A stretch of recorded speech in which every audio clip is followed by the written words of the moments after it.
Hello बच्चों, क्या हाल चाल है बेटा। पढ़ाई वढ़ाई सब मस्त अंदाज में चल रही होगी बेटा। तो बच्चों, हम लोग मैथमेटिकल लॉजिक के बेटा अगले वीडियो में आ गए हैं। देखो बेटा, हम लोगों ने डिस्क्रीट मैथ शुरू किया था और इसकी प्लेलिस्ट का पूरा लिंक नीचे दिया गया है कई जगह पर। देखो, डिस्क्रीट मैथ्स में सेट्स भी हैं, रिलेशंस भी हैं, उनके भी नीचे लिंक दिए गए हैं, उनको भी जाकर पढ़ लीजिए। हालांकि सेट्स और रिलेशंस एंड फंक्शंस ये मैंने 11th और 12th के बच्चों के लिए पढ़ाए थे, लेकिन अगर ये आपके सिलेबस में हैं, अगर आप ग्रेजुएशन में भी हैं तो भी इनको पढ़ेंगे तो आपको कंप्लीट चीज़ें मिलेंगी। क्योंकि आईआईटी के लिए जो मैंने पढ़ाया है वो बेटा किसी भी एग्जाम के लिए मोर देन सफिशिएंट होता है। फिर भी आप अपना सिलेबस एक बार देख लीजिए, सेट्स पूरा कंप्लीट है, रिलेशंस, टाइप ऑफ रिलेशंस सब पूरा कंप्लीट है, आपको अच्छे समझ में आएगा। फंक्शन भी पूरा कंप्लीट है, ठीक है। सबका लिंक नीचे दिया है। ग्रुप थ्योरी भी कई बार डिस्क्रीट मैथ्स में आती है, ग्रुप थ्योरी का बेटा लिंक नीचे दिया गया, सब कुछ है। बस अपना आप एक बार सिलेबस देखिए, आपका सिलेबस भी आपको अपने नेट पे मिल जाएगा और पढ़ना शुरू कर दीजिए। टेंशन नहीं है, मैथमेटिकल लॉजिक में पढ़ा रहा हूँ। इसके आगे फिर ग्राफ थ्योरी वगैरह सारी चीज़ें मैं धीरे करके पढ़ाऊंगा, ठीक है बच्चों। चलिए देखो बच्चों, हम लोगों ने कंडीशनल स्टेटमेंट पढ़ा था, अब हम लोग आज पढ़ेंगे बाई कंडीशनल स्टेटमेंट। समझो बच्चों ध्यान से। देखो आज बेटा सबसे पहला हमारा जो कॉन्सेप्ट है वो है बाई कंडीशनल स्टेटमेंट, ठीक है। बाई कंडीशनल स्टेटमेंट देखो बच्चों क्या होता है।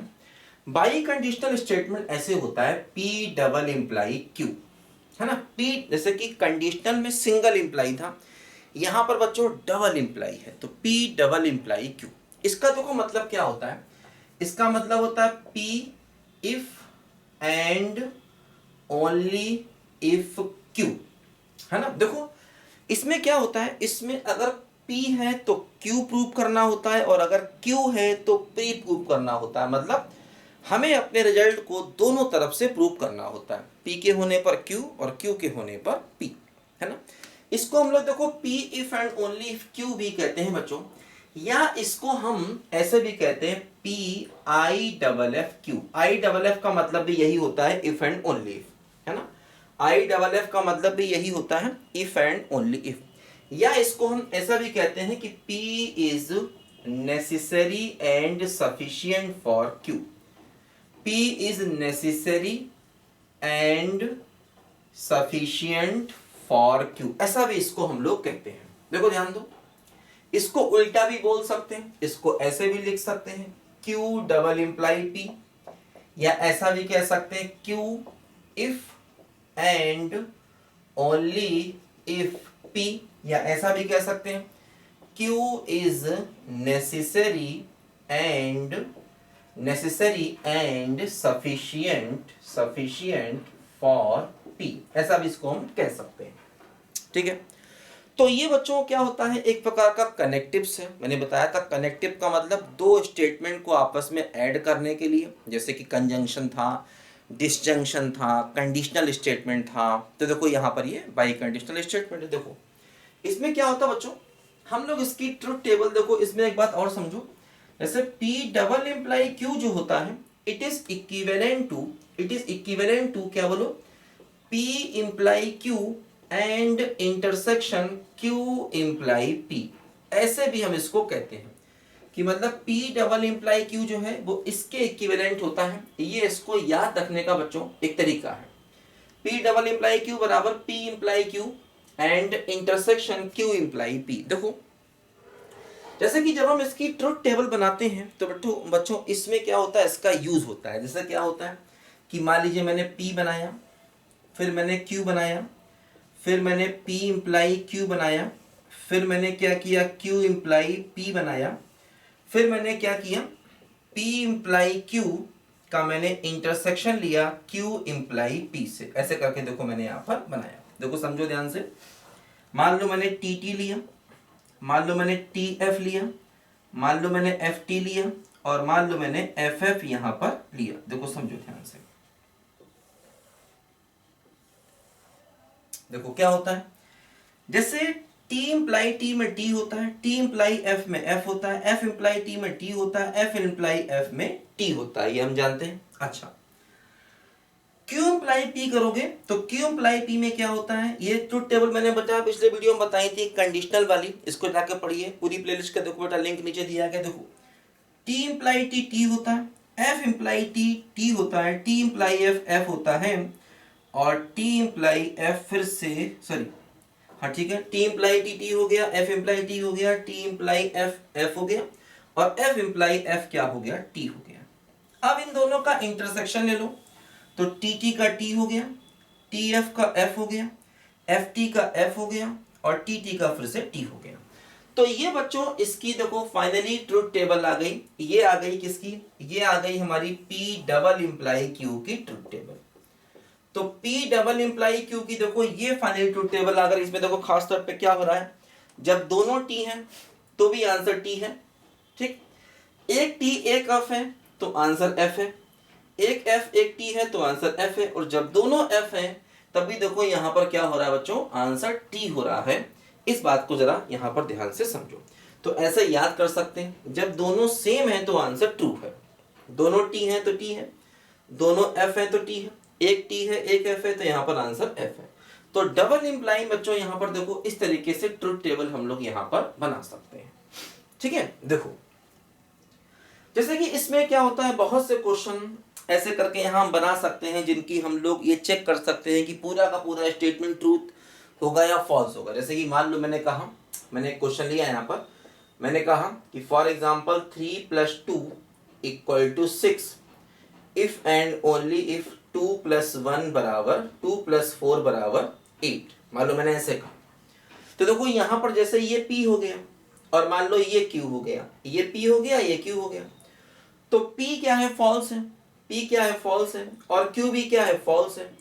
तो जब दोनों फॉल्स हैं तो देखो P भी फॉल्स है Q भी फॉल्स है, तो उनका डबल इंप्लाई क्या होगा।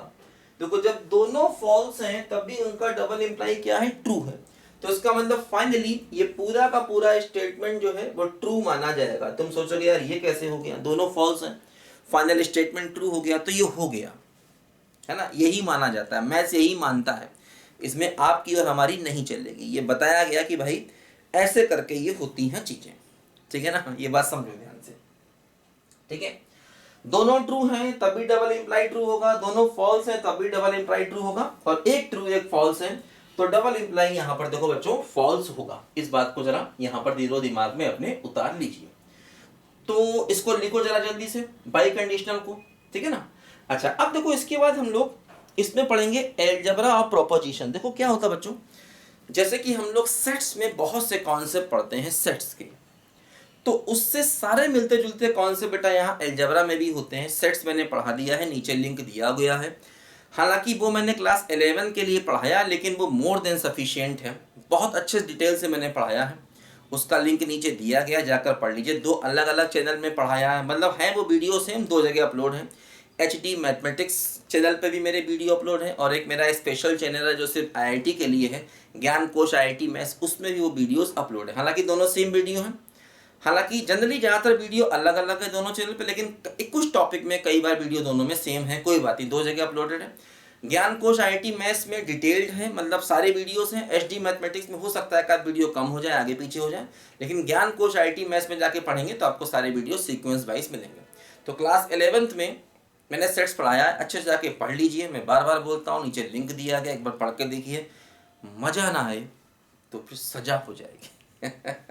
ये सब डायलॉग हैं बेटा, बोलने पड़ते हैं, क्या करें, मज़ा आता है बोलने में, थोड़ा थोड़ा पुरानी फिल्मों का डायलॉग है सब, ठीक है ना, कोई बात नहीं, आप तो पढ़ ही रहे हैं। चलिए खैर, समझ गए, आगे बढ़ते हैं। देखो फटाफट लिखो, जल्दी लिखो बच्चों, जल्दी लिखो।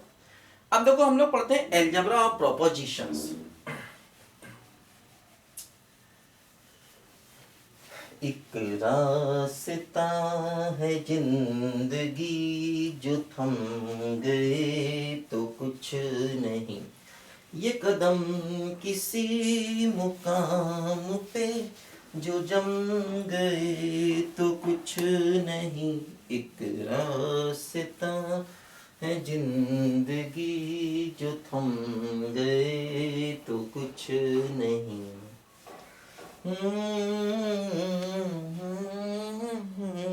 देखो बच्चों, हम लोग अलजेब्रा प्रोपोजिशंस को कुछ सेट से रिलेट करेंगे। देखो अलजेब्रा ऑफ प्रोपोजिशंस, इनका यूज बेटा काफी जगह पर होता है, बहुत से क्वेश्चन इनका यूज करके बनते हैं। देखो जैसे क्या होता है, सबसे पहले लॉ है कि P यूनियन P बराबर P होता है और P इंटरसेक्शन P बराबर P होता है। मतलब देखो इसको हम लोग कहते हैं, इसको कहा जाता है आइडेम्पोटेंट लॉ। Idempotent law.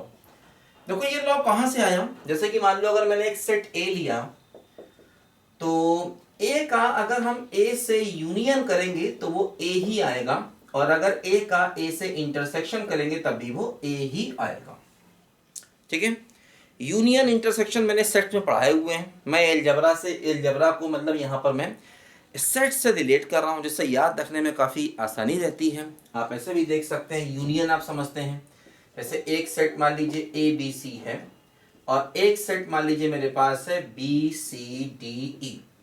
तो यूनियन का मतलब क्या होता है, आपको सब कुछ एक एक बार लेना है। देखो जैसे दोनों में कुछ कॉमन है तो कॉमन को भी एक बार लेना है, और जो एक में जैसे A B C D E है ना, यूनियन का मतलब सबको मिला देना है और सारे एलिमेंट्स को एक एक बार लेना है, जो दोनों में है कहीं पर भी है एक एक बार लेना है। इंटरसेक्शन में क्या होता है, इंटरसेक्शन में वो लेना है जो दोनों में कॉमन है।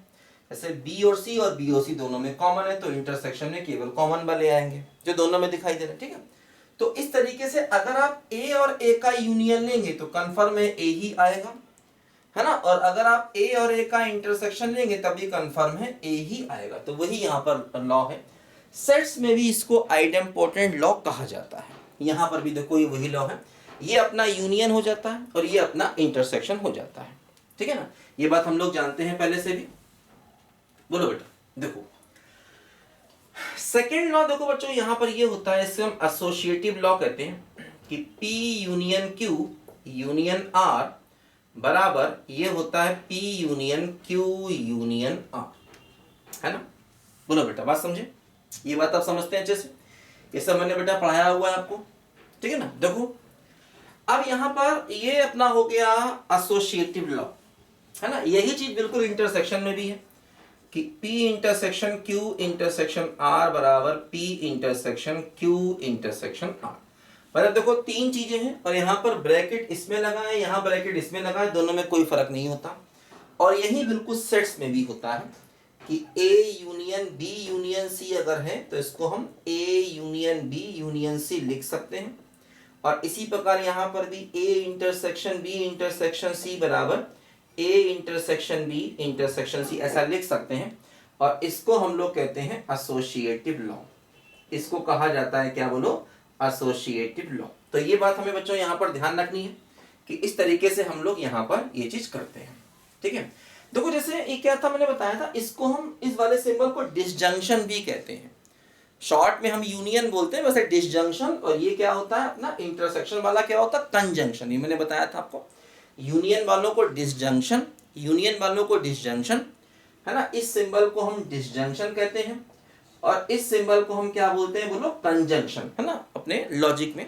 और वैसे यूनियन और इंटरसेक्शन आप कह सकते हैं, है ना, इसको सेट से अगर आप रिलेट करना चाहें तो इस बात को जरा बच्चों यहाँ पर ध्यान देना, यूनियन वाले को डिसजंक्शन और इंटरसेक्शन वाले को हम कंजंक्शन कई बार बोलते हैं। ये अपना एसोसिएटिव लॉ है और बिल्कुल सेट्स में भी ये लॉ यहाँ पर चलता है। समझो बात को ध्यान से। देखो इसके बाद क्या होता है बच्चों, तीसरा होता है, देखो यहाँ पर कि P यूनियन Q बराबर Q यूनियन P और P इंटरसेक्शन Q बराबर Q इंटरसेक्शन P। इसे हम कहते हैं कम्यूटेटिव लॉ। कम्यूटेटिव लॉ इसको हम कहते हैं। और यही बिल्कुल सेट्स में होता है कि A यूनियन B बराबर करोगे तो B यूनियन A आएगा, और A इंटरसेक्शन B करोगे तो B इंटरसेक्शन A आएगा। इसको हम कम्यूटेटिव लॉ कहते हैं, जो कि यहाँ पर भी अपना एज इट इज होल्ड करता है ना। इस बात को जरा यहाँ पर समझिए। फिर देखो बच्चों, एक होता है डिस्ट्रीब्यूटिव लॉ। देखो ये सेट्स में भी होता है।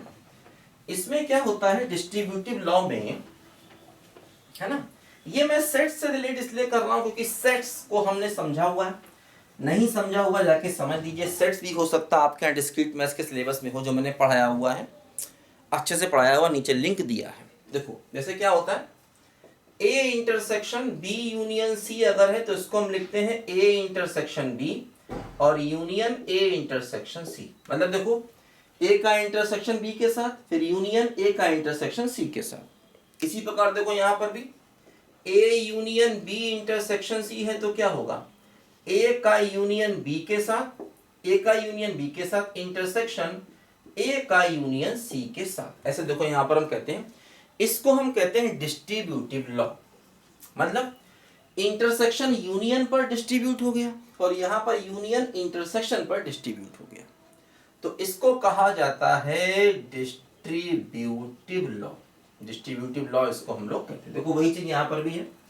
मान लीजिए थर्ड है, देखो यहां फोर्थ में क्या होगा, ये होगा P यूनियन Q, हाँ, या P इंटरसेक्शन भी कह सकते हैं, P intersection Q union R बराबर, देखो ये क्या होगा, ये होगा P इंटरसेक्शन Q, है ना, और यूनियन P इंटरसेक्शन R। देखो ऐसे यहां पर इसको हम लिख सकते हैं, ठीक है ना। P intersection Q union R बराबर P intersection Q union P intersection R, और फोर्थ में क्या होगा, P union Q intersection R बराबर होगा P यूनियन Q और इंटरसेक्शन P यूनियन R। ऐसे देखो यहां पर हम लोग इसको कह सकते हैं, ठीक है ना। P union Q intersection R बराबर P union Q intersection P union R। इसको हम लोग कहते हैं डिस्ट्रीब्यूटिव लॉ, जो यहां पर भी एज इट इज होल्ड करता है, ठीक है ना। देखो समझो ध्यान से, जैसे क्या होता है सेट्स में, जैसे मैंने मान लीजिए एक सेट ए लिया और ए को मैंने ए बी सी लिया, फिर एक सेट होता है यूनिवर्सल सेट जिसको हम बोलते हैं। यूनिवर्सल का मतलब जो सबसे बड़ा, मतलब जितने भी सेट दिए जाएं उनमें से सबसे बड़ा सेट जो है वो यूनिवर्सल होता है। यूनिवर्सल हम किसी को भी मान सकते हैं। जैसे मान लो ए बी सी मैंने 3 सेट दे दिए, तो उनमें से एक ऐसा सेट ले लें कि वो उन सबसे बड़ा हो, है, तो उसको हम यूनिवर्सल बोल देते हैं जनरली। तो मान लो यूनिवर्सल को हम कैपिटल यू से रिप्रेजेंट करते हैं। तो जैसे यूनिवर्सल मान लीजिए ये है, ए बी सी और डी है, तो जैसे ए का इंटरसेक्शन अगर आप यूनिवर्सल से लोगे तो इसका इंटरसेक्शन अगर आप लोगे, इंटरसेक्शन का मतलब दोनों के कॉमन, तो ए ही वापस आ जाएगा, ठीक है ना।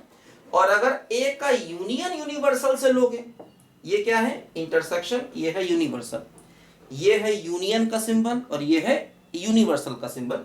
तो ए का इससे अगर आप यूनियन लोगे तो क्या होगा, सारे आएंगे, यूनियन में सारे आते हैं तो वापस फिर से यूनिवर्सल ही आ जाएगा, तो यूनिवर्सल हो जाएगा, ठीक। अच्छा एक बात और समझो, एक होता है फाई का मतलब खाली सेट, उसमें कुछ ना हो।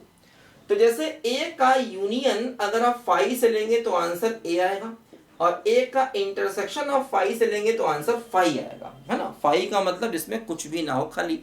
तो अगर ए का यूनियन फाई से लेंगे तो ए आएगा, ए का इंटरसेक्शन फाई से लेंगे तो फाई आएगा। अब देखो क्या होता है बच्चों, यहां पर समझो ध्यान से, इसमें स्टेटमेंट वाले में मतलब लॉजिक में क्या होता है कि जो अपना यूनिवर्सल है, यूनिवर्सल की जगह टी आ जाता है, टी मतलब ट्रुथ, और फाई की जगह फॉल्स आ जाता है मतलब फाई, है ना।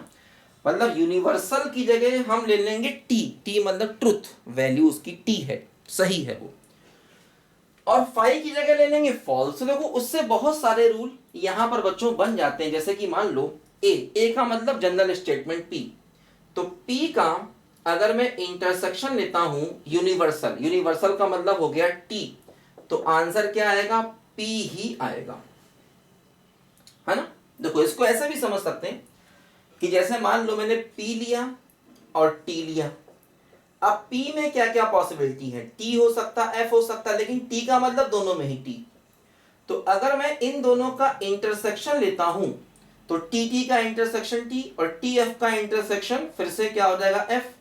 तो देखो आंसर क्या आया, T और F का मतलब आंसर फिर से P ही आ गया, जैसा आपने P लिया वही आंसर आ गया। इसको आप ऐसा भी समझ सकते हैं, इसको यहां से भी समझ सकते हैं कि A की जगह आप P ले लीजिए, उसका इंटरसेक्शन ले लीजिए, यूनिवर्सल से मतलब ट्रूथ टी से, तो आंसर ए आ गया मतलब पी आ गया। इसको ऐसे भी आप देख सकते हैं कि पी में दो पॉसिबिलिटी है, ट्रू या फॉल्स, लेकिन टी का मतलब ट्रूथ लेना है, ट्रूथ का मतलब दोनों जगह टी लेना है, ठीक है। अच्छा दूसरा देखो क्या है, पी यूनियन यानी कि ये वाला सिंबल और यूनिवर्सल यानी कि टी, तो आंसर क्या हो जाएगा टी, है ना, यूनिवर्सल। तो अगर हम पी और टी का यूनियन लेंगे, जैसे कि मान लो इन दोनों का यूनियन लिया जाए, तो टी का यूनियन टी और एफ टी का भी यूनियन टी, तो देखो आंसर क्या आ गया, ऑलवेज टी आ गया।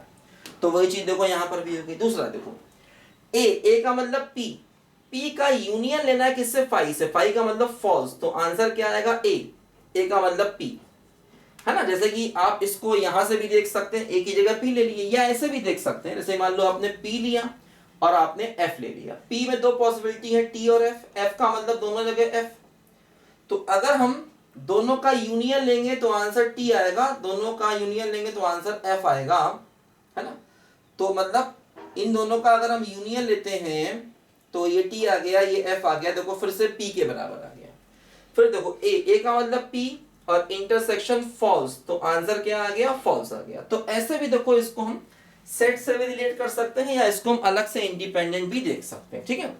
तो क्या हुआ, देखो P यूनियन F की वैल्यू P आ गई, P यूनियन T की वैल्यू T आ गई, P इंटरसेक्शन T की वैल्यू क्या आ गई, बोलो P आ गई, और P इंटरसेक्शन F की वैल्यू देखो क्या आ गई, यहां पर F आ गई। समझो इसको जरा ध्यान से, है ना।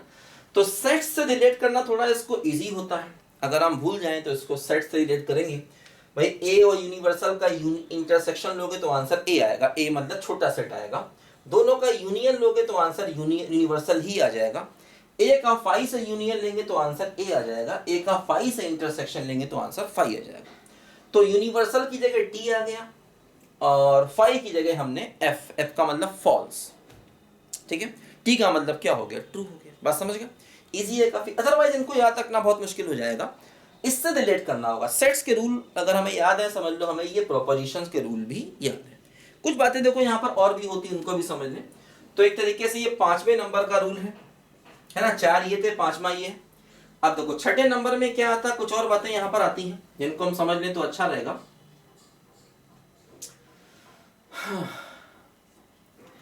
जिंदगी की न टूटे लड़ी, प्यार कर ले घड़ी दो घड़ी, इन आँखों का हंसना भी क्या, जिन आँखों में पानी न हो, इन आँखों का हंसना भी क्या, जिन आँखों में पानी न हो, वो जवानी जवानी ही क्या, जिसमें कोई कहानी न हो। अरे यार तुम लोग मतलब ये गाने सुन के इमोशनल हो जाते हो कि वो जवानी ही जवानी क्या, इसमें कोई कहानी ना हो। कहानी का मतलब क्या हुआ, कहानी का मतलब वही सब जो फिल्मों में दिखाते हैं, नहीं। कहानी का मतलब अपना मोटिवेशन, अपना टारगेट। हमारी कहानी क्या है, हमारी कहानी मैथमेटिक्स है। मैथमेटिक्स ही हमारा पहला और अंतिम प्यार है बच्चों। क्या करेंगे, मैथ्स आ गया तो बहुत से लोग मिल जाएंगे प्यार करने वाले, और मैथ्स दूर हो गया तो जो आजकल दिखाई देना ना, वो भी भाग जाएंगे। क्योंकि बुरा नहीं मानना यार, अभी तक जो समाज की सच्चाई है वो यही है कि पैसा देख के लोग आते हैं। हालांकि अपवाद, एक्सेप्शन हर जगह है लाइफ में। भाई जो समाज की सच्चाई है वो यही है, भाई यही अनुभव बताते हैं लोगों को। बाकी एक्सेप्शन अलग हैं, मिलते हैं लोग, है ना। ट्रू लव करने वाले मिल जाते हैं, और ट्रू लव करना तो मैं से कर लो तो बहुत फ़ायदा ही है। बाकी तो खैर दुनिया है, चलती रहेगी। बाकी तुम समझदार ज़्यादा हो मुझसे, तुमने ज़्यादा इवेंट मुझसे अब तक देखे होंगे। मैं क्या सीधा साधा आदमी रहा हूँ, पढ़ाई लिखाई बेटा अपना जीवन कटा है, तो क्या करेंगे बताइए, कर जाने दीजिए। देखो मैं तुमको एक बात और बताऊं, जैसे ए है और यू यूनिवर्सल है। एक कॉम्प्लीमेंट एक चीज निकालते हैं सेट्स में, कॉम्प्लीमेंट का मतलब होता है यूनिवर्सल माइनस ए। तो यूनिवर्सल माइनस ए का मतलब क्या होता है कि वो एलिमेंट लो जो यूनिवर्सल में है और ए में नहीं है। माइनस का मतलब ये होता है कि वो लो जो इसमें है और इसमें नहीं है। तो ऐसा कौन सा है, ऐसा सिर्फ डी है, ये डी हो गया। तो ए कॉम्प्लीमेंट जो है ना, ये डी हो गया, ठीक। अच्छा अब इंपॉर्टेंट बात देखो, अगर मैं ए और ए कॉम्प्लीमेंट का यूनियन लेता हूं, जैसे कि मान लो ये ए है, ये कॉम्प्लीमेंट है, इन दोनों का यूनियन लेंगे तो यूनियन में सब कुछ आएगा, क्या बोलो, ए बी सी डी। देखो ये फिर से क्या होगा, ये फिर से यूनिवर्सल के बराबर हो गया। तो मतलब ये भी एक लॉ है कि ए यूनियन ए कॉम्प्लीमेंट बराबर यूनिवर्सल। अच्छा हाँ, अगर मैं ए का ए कॉम्प्लीमेंट से इंटरसेक्शन लेता हूं, तो ये ए है, ये कॉम्प्लीमेंट है, इसका मैं इंटरसेक्शन लूंगा तो फाई आ जाएगा, है ना। फाई मतलब कुछ भी नहीं। दोनों में कुछ भी कॉमन नहीं है ना। फाई का मतलब दोनों में कुछ भी कॉमन नहीं है, खाली। तो इससे मिलता जुलता देखो जो यहाँ पर लॉजिक में बनाया गया रूल, देखो वो क्या हुआ, ए यूनियन ए कॉम्प्लीमेंट। तो ए का मतलब पी मान लो, यूनियन कॉम्प्लीमेंट का मतलब नॉट ऑफ पी, कॉम्प्लीमेंट का मतलब नॉट ऑफ पी। तो आंसर क्या हो गया, यूनिवर्सल। यूनिवर्सल का मतलब ऑलवेज ट्रू। तो पी और नॉट ऑफ पी का जो यूनियन है वो ऑलवेज ट्रू होगा। और ए का मतलब P intersection not of P, तो ये क्या होगा, ये हो जाएगा फाई, फाई का मतलब ऑलवेज फॉल्स हो जाएगा। ऐसे करके इसको हम देख सकते हैं। अच्छा, दूसरी एक बात और ध्यान दो, जैसे कि मान लो अगर मैं यूनिवर्सल का ही कॉम्प्लीमेंट निकालूं, मतलब यूनिवर्सल का कॉम्प्लीमेंट मतलब यूनिवर्सल माइनस यूनिवर्सल, तो यूनिवर्सल में से यूनिवर्सल को माइनस करोगे तो फाई हो जाएगा। और अगर मैं फाई को कॉम्प्लीमेंट निकालूं तो यूनिवर्सल माइनस फाई, तो मतलब यूनिवर्सल ही हो जाएगा। तो देखो u का कॉम्प्लीमेंट यानी कि फाई, यानी कि आप ऐसा कह सकते हैं u मतलब यूनिवर्सल, यूनिवर्सल का मतलब t, तो t का नॉट मतलब f हो गया, और f का नॉट t हो गया। और ये तो हम पहले से भी जानते हैं कि t का नॉट करोगे तो f आएगा, और f का नॉट करोगे तो t आएगा। तो मतलब ये अपने आप में कुछ रूल और भी हैं कि t का नॉट f हो गया, ये हम पहले से भी जानते हैं, और f का नॉट क्या हो गया, t हो गया। और ये दो बच्चों अपने यहाँ पर रूल है कि P यूनियन P नॉट करोगे तो T आएगा। देखो वो सिंपल में भी आप देख सकते हैं, मान लो P है और माइनस P है, तो ये T और ये F, तो ये T का F हो जाएगा, F का T हो जाएगा।